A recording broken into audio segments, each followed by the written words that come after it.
Hello guys! Hello Gemini! Welcome dito sa aking channel Gemini. Alamin natin kung anong messages, vibration, gabay energy para sa lahat ng Gemini. Ito ay general reading, so pwede kang makaresonate. Gamitin mo ang iyong intuition sa panonood.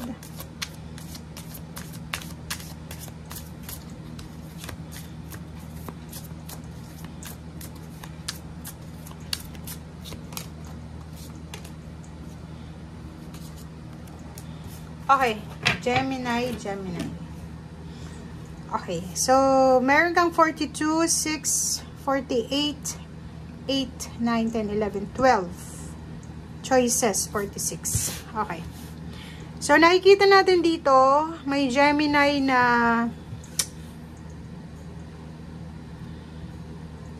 posibleng may kailangan kayong decision making na gagawin. Okay? Siguro nandun kayo sa crossroad. Diba?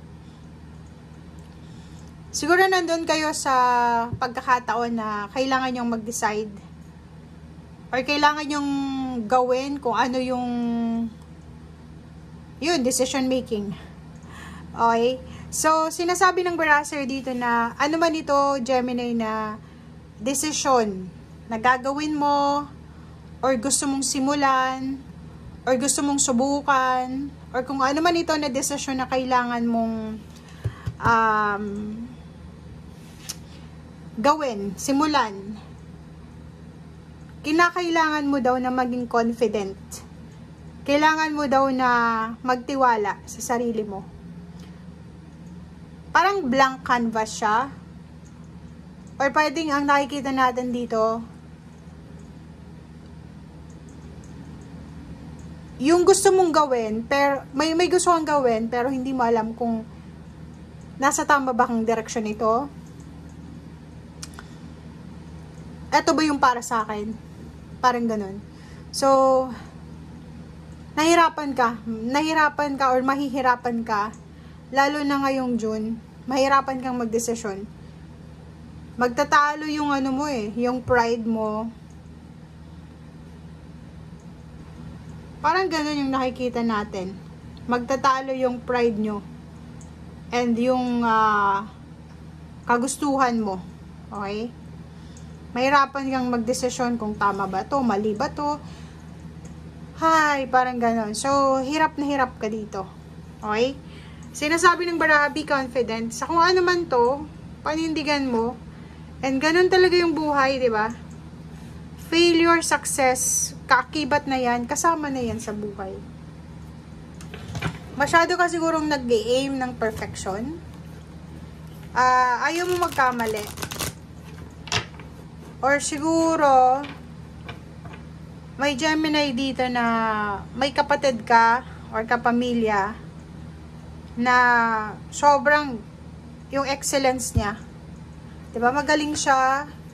Parang siya yung siya yung model ng family na kailangan sa kanya nakatingin ng lahat, na kailangan mong makipagkompetensya. Parang gano'n. Comment down below guys if you are resonated.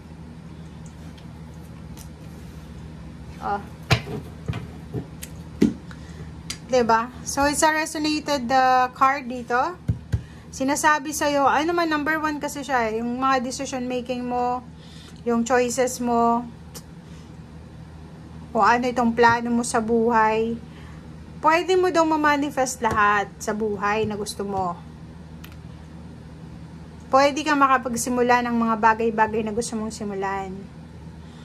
Do what you love, diba? So, etong dalawang baraha, tapos etong tatlo, pare-pareho lang yung message nila Gawin mo kung anong sa pakiramdam mo gusto mo.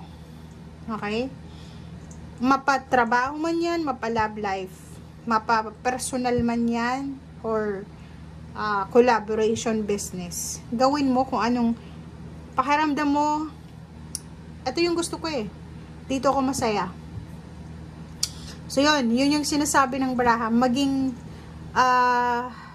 tawag dito, lakasan mo yung loob mo. Lakasan mo yung loob mo kasi wala yung mga tao na yan sa paligid mo, Ang nakikita ko sa'yo dito, pwedeng medyo bata ka pa. Masyado kang nakatingin sa social media, masyado kang nakatingin sa success ng ibang tao, na parang napipressure ka. Pinapressure ka ba ng pamilya mo, ng relationship mo? Pressure na pressure ka. Tingnan mo yung baraha mo.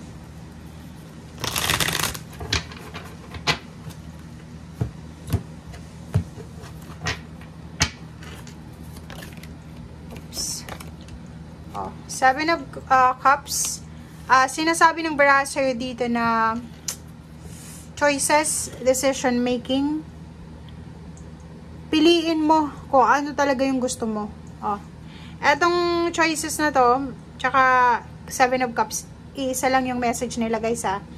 Sinasabi, piliin mo kung ano yung gusto mo. Diba? Check mo muna. Huwag kang tatalon sa isang sitwasyon na hindi mo naman sigurado. Diba? Parang ito lang. Chine-check niya yung apple kung hinog na ba. Chine-check niya kung pwede na ba tong pitasin. Mapait pa ba yan or hinog na.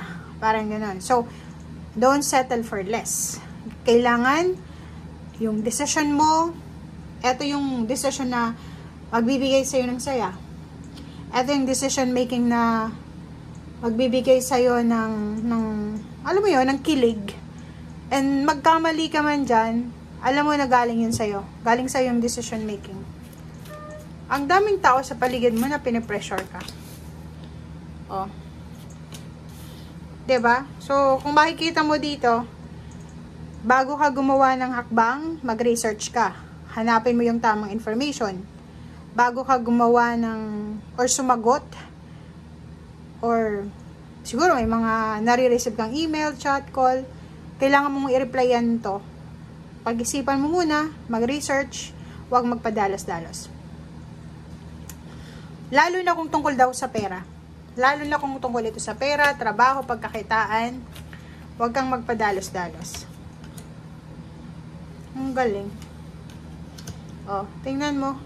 Kasi sinasabi ng baraha sa'yo dito, Gemini, na financially, emotionally, lahat ng problema mo sa pera, lahat ng problema mo sa relationship, posibleng magbago yan sa isang decision mo lang. So, dapat, hindi naman sa pagiging perfecto or kailangan maging perfect. Pero yung baraha mo ay nagsasabi na kung kikilos ka sa ngayon, kasi normally yung mga Gemini, ano sila, kilos muna sila, tsaka na sila mag-worry, mag-aalala, or regrets, 'di ba? Action muna. Pero dito sa baraha mo, sinasabi na kailangan mong pag-isipan bago magdesisyon. And kung makikita mo yung strength card, magpakatatag, confidence nga, 'di ba? Ito. Magpakatatag ka kung talagang gusto mo ng emotional satisfaction, financial satisfaction, makaalis ka sa problema sa pera, makuha mo yung best of the best, mabago yung takbo, umikot yung wheel of fortune mo. Kailangan pag-isipan.